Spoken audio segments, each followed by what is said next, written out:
We are encompassed about by a great number who are spending their time and energy attempting to discern the precise timing of prophetic biblical events. There is no shortage of speculators, rapture watchers, social media debaters, whistleblowers, truthers, preppers, patriots. An awakening of every kind is exploding at an uncontrollable pace. Mankind is facing the reality of his own depravity.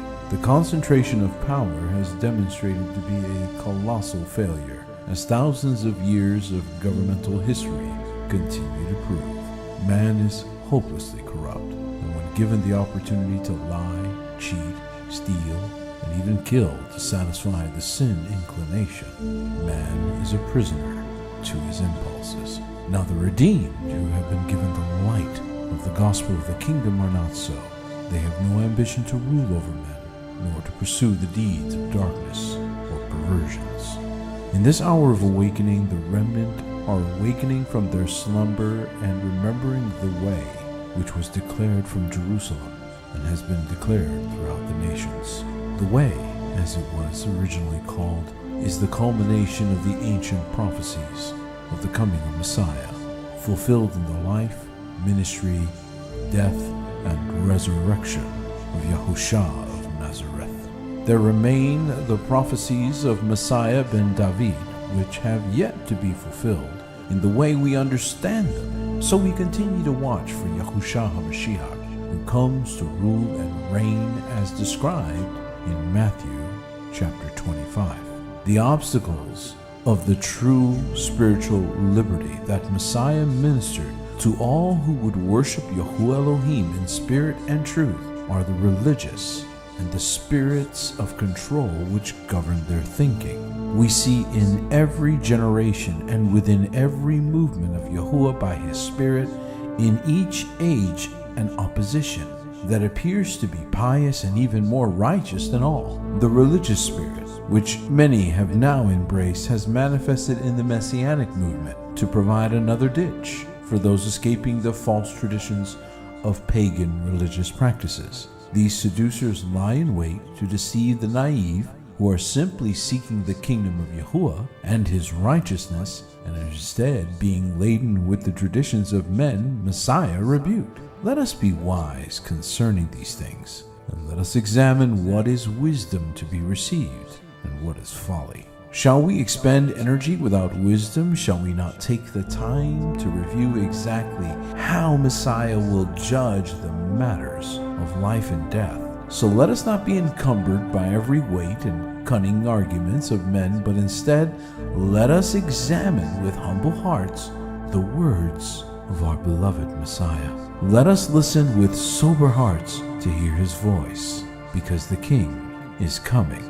Now any with eyes to see can discern that we are seeing more signs and confirmations of the coming of Messiah than at any time in Earth's history. It is therefore imperative that all wise-hearted and noble citizens of the kingdom of Yahuwah be found faithful. We that shall constitute the household of faith, abiding in the New Jerusalem as Israel gathered from the nations, must be found faithful in the tasks and duties as outlined by Messiah in his clear commands concerning his arrival and his expectations.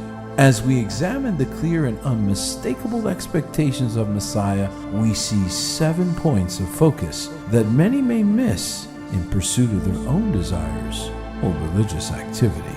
These are the 7 signs of the faithful remnant.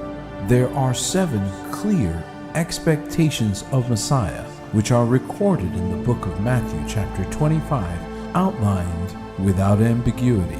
The people who will be given the seal of the faithful will have these characteristics and shall comprise the group the Bible refers to as the remnant. It is unavoidable that in learning of these 7 signs of the faithful remnant, you will also discern quickly what is fruitless and vain religious activity that is not profitable for the average person who is hoping to hear the words, "Well done, thou good and faithful servant." You will come to see that those who do not have these characteristics characteristics operating in them will not give a good accounting in the day of judgment, and should not be followed by anyone, as they are misled and will mislead. So what are the 7 signs that we will see as described in the book of Matthew chapter 25? Number 1 is that these honor Yahuwah faithfully with their first fruits. The use of their resources is to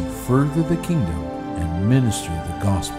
It is clear from the parable of the talents outlined in Matthew 25 that Messiah expects his people to behave themselves very differently than the world, so that upon arrival he can reward those who were strong and courageous and did not fall victim to the cares of this world, the deceitfulness of riches, and the lust of other things he warned about. This is a very clear indicator for the remnant that remains consistent over thousands of years and continues to mark a clear distinction between the true and the false disciple of Messiah Yahushua. Messiah leaves no room for debate. He says, "Thou oughtest therefore to have put my money to the exchangers, and that at my coming I should have received mine own with usury."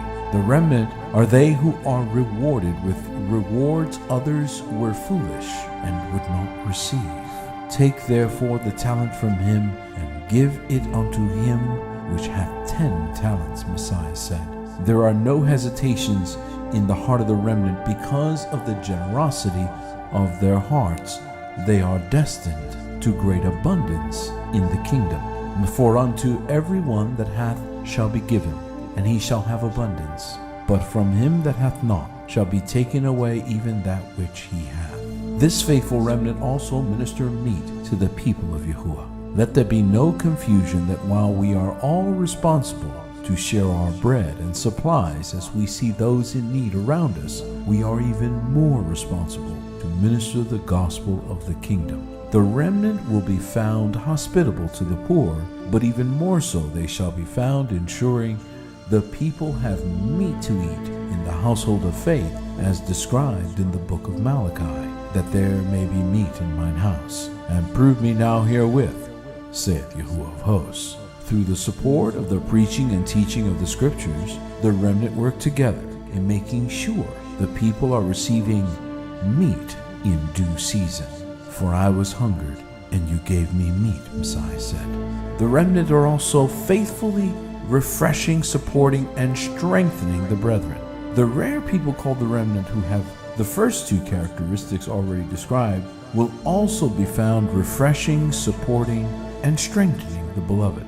This is a continuous manifestation of the gift of the Holy Spirit as a river of living water that provides drink to those who we encounter as we journey through this life. The remnant are they who exhort one another in a spirit of meekness, with humble understanding that these are the days of peril. And as Messiah said, I was thirsty, and you gave me drink.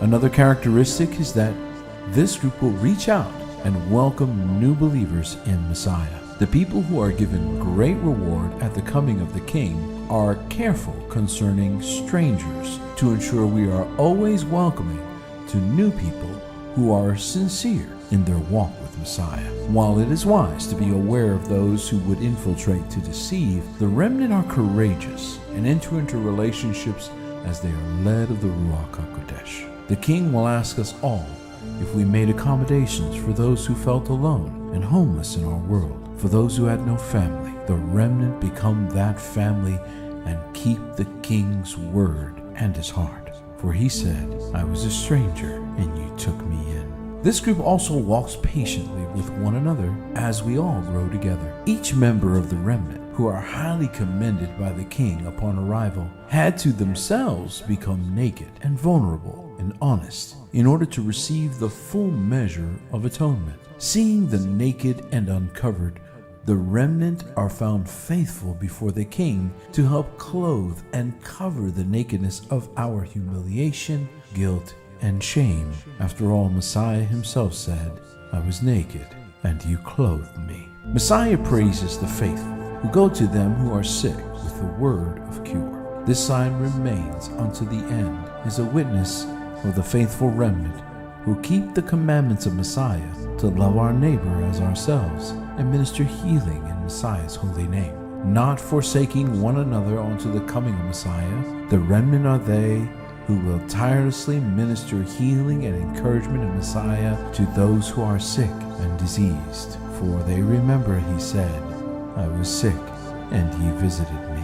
And lastly, the king praises the faithful who do not only seek their own freedom, but the freedom of their brothers and sisters as well. Those who finished well before Messiah did so with careful attention to ensure those who were bound received the encouragement they needed to endure affliction. Carrying the king's heart to the captive, whether physically imprisoned or deceived, is the same work in principle and is a high commandment in the kingdom.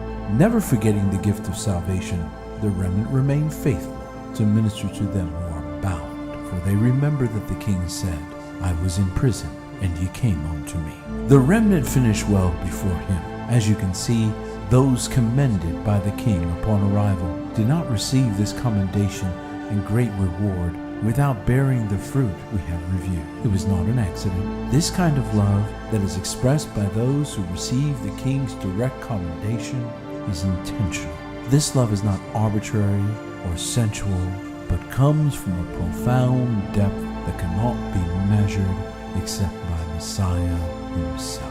Are you one whom Messiah, upon arrival, will say, Well done, thou good and faithful servant, as he recounts your faithfulness? Let us all look honestly at ourselves and ask him to do a work in us to make us the vessel we need to be. Let it be that you are found faithful as you press in faith to honor the King. Let his perfect will be done in your life, and may you finish well before him.